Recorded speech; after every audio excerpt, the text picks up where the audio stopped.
Je vous le disais en titre, l'instituteur de Genlis, mis en examen pour le viol d'une fillette de 4 ans en novembre dernier, se rend demain à la cour d'appel de Dijon. Il demandera une nouvelle fois la levée de sa mise en examen pour obtenir le statut de témoin assisté. Depuis le début de l'affaire, il a toujours clamé son innocence. C'est l'enquête de ce 19-20, signé Gabriel Talon et Christophe Gaillard. 11 mois qu'il est pointé du doigt par la justice et 11 mois qu'il clame son innocence. Un temps long, trop long pour l'instituteur de Genlis. Le temps passe, je reste effectivement mis en examen pour le viol de cet enfant de 4 ans. C'est quelque chose qui évidemment, ça va faire 1 an bientôt. C'est quelque chose qui est présent tous les jours. C'est-à-dire on m'a quand même volé ma vie. Et je sais que je ne pourrai jamais la retrouver, cette vie-là. Mais on se dit quand même, à un moment donné, là, il faut que la justice nous la rende parce que là, on ne vit plus avec ma famille.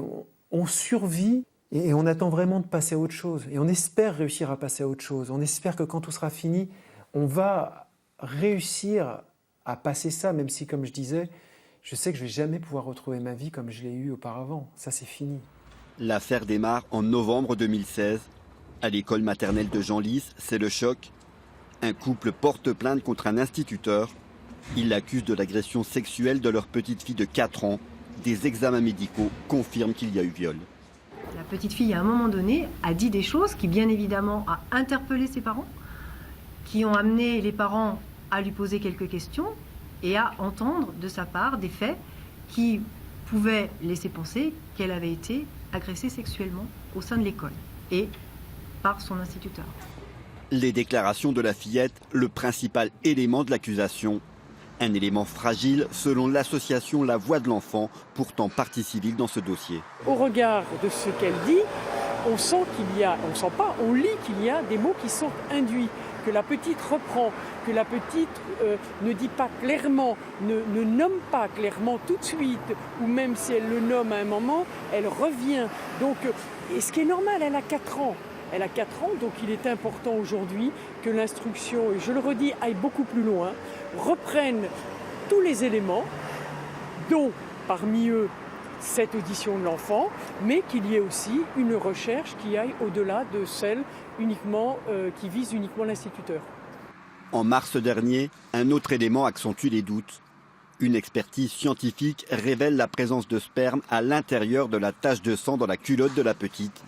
L'ADN identifié n'est pas celui de l'instituteur, mais celui d'un membre de la famille de la fillette. De mémoire, je ne pense pas qu'une preuve aussi importante ait été à la charge d'une personne dans une affaire de viol ou une affaire de meurtre, enfin, et que cette personne n'ait fait l'objet d'aucune poursuite au bout de 6 mois.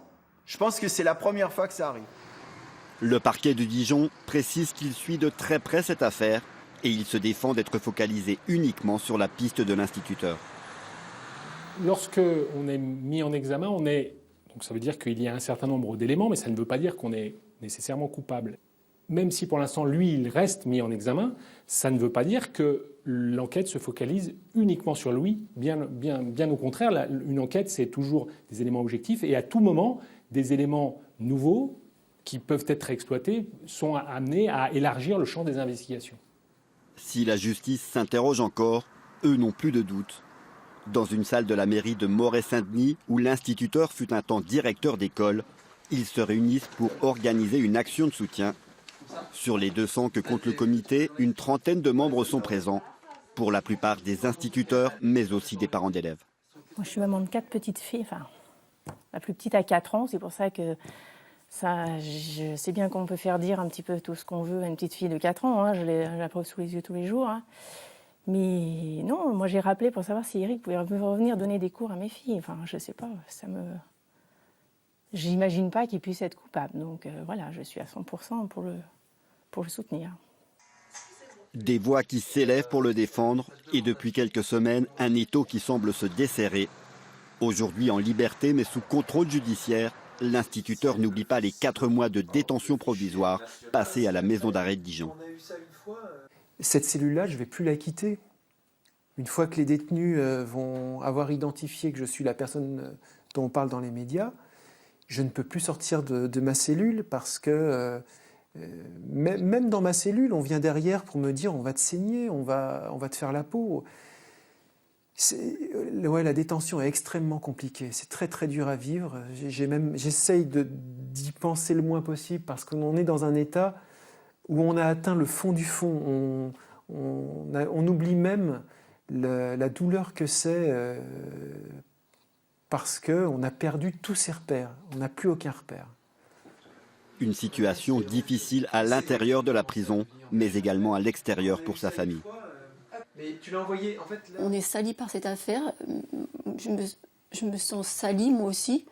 Et je me suis dit à un moment donné, d'accord, on met mon mari en prison. On nous coupe nos salaires. On veut nous jeter de notre logement. Je dis d'accord, ils veulent nous détruire, mais ils n'y arriveront pas. Ils n'arriveront pas à enlever l'amour que j'ai pour mon mari.